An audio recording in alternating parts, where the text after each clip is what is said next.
ते नुसतं असं मन समाधान करता येतं काहीच करत नाही, निश्चित बोलण्यातच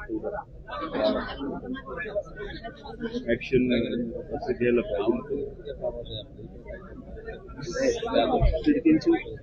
खिडकींची नेमणूक पोलीसवाले काहीच सहकार्य करेल. सीडीआर हे ते काढा म्हणलं तुम्ही नंबर द्या, आपण नंबर द्यायची सीडीआर काढा, त्यांचं काम म्हणजे त्याच्यावर सीडीआर वर तुम्हाला कळतंय, पुन्हा आम्ही सांगतो कोणाचा नंबर आहे काय. सकाळी डिवाइस सुचत म्हणतो आणि त्या कमिटीमध्ये वाईट लोक नेमले. त्या दिवशी म्हणलं होतं तुमचं म्हणणं 5 लोक एक तर त्याच्यामध्ये सकाळी ते एक नाव एक आले, सकाळी 7ला अधिकारी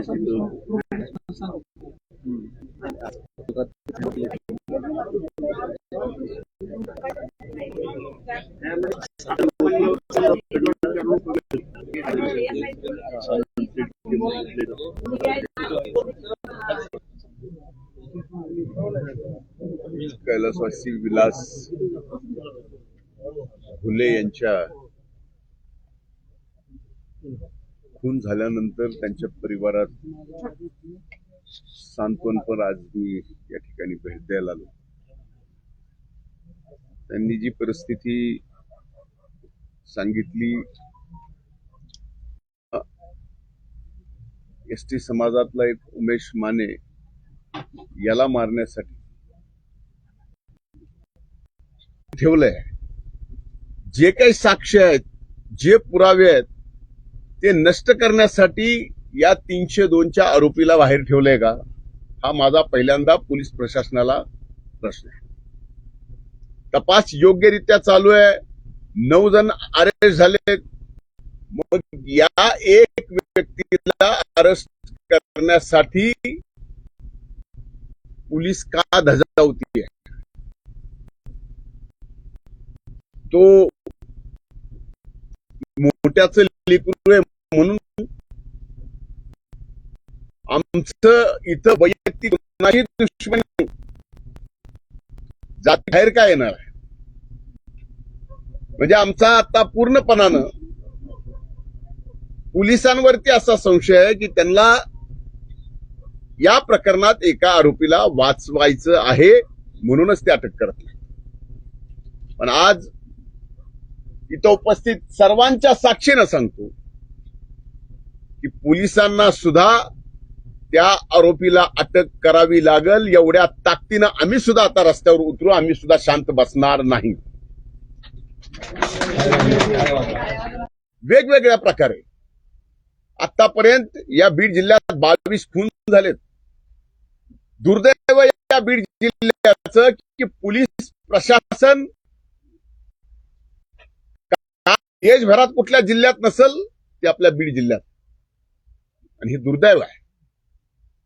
आम्ही या ठिकाणी पूर्णपणानं सामाजिक सलोखा जपून तशा पद्धतीचं कुठलंही कुणाचंही मन न दुखवता, कारण इथं तुम्ही ऐकलं असेल की या टाकळीचे आणि कदमवाडीचे किती चांगले, प्रत्येक माणसाशी प्रत्येक घराशी संबंध किती चांगले हे टाकळीकरांना माहिती आहे आणि कदमवाडीलाही माहिती आहे.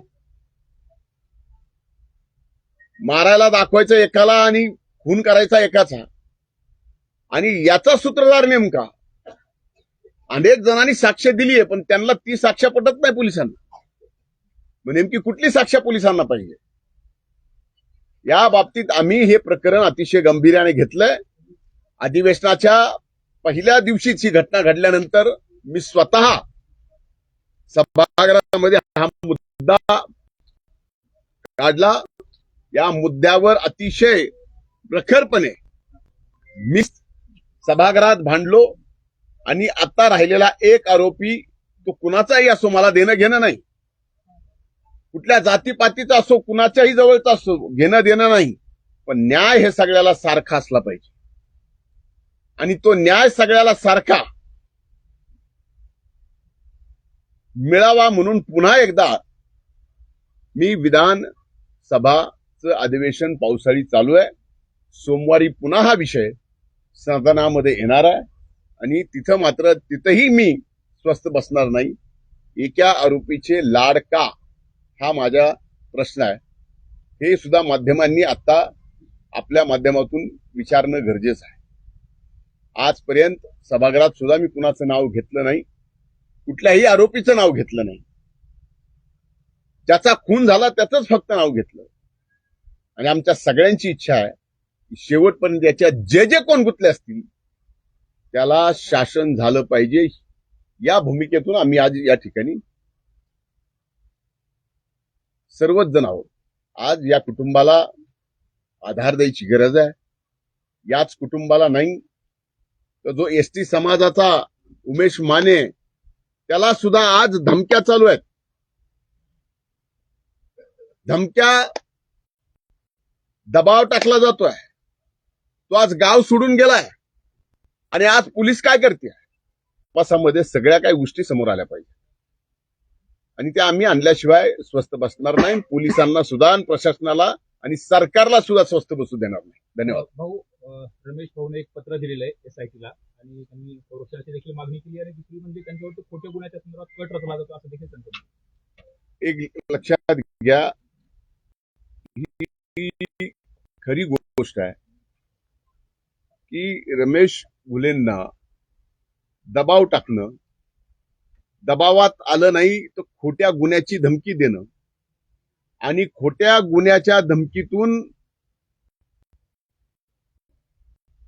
त्यांनी केलेलं पाप म्हणजे विलासचा खून, इतकं ब्रुटल, इतकं वाईट विचार कोणाचे असू शकतात.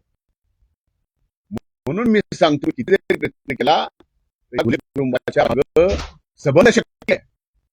एकाने सर्व जाती धर्माच्या लोकांची शक्ती त्यांच्या मागे आहे. त्याच्यामुळे कुणी असा खोटं काय प्रयत्न केला असला असेल तर ते खोटं सुद्धा आम्ही होऊ देणार नाही.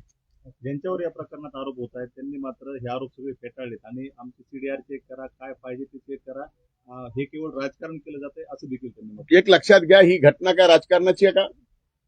कुणाला काय बंद पडलं राजकारण करणं? आमच्यासाठी राजकारण हे फक्त निवडणुकीपुरतं आहे. पण त्यांनी ज्या पद्धतीने राजकारण केलं ते निवडणुकीपुरतं नव्हतं. फक्त एका व्यक्तीला उद्ध्वस्त करायचं होतं.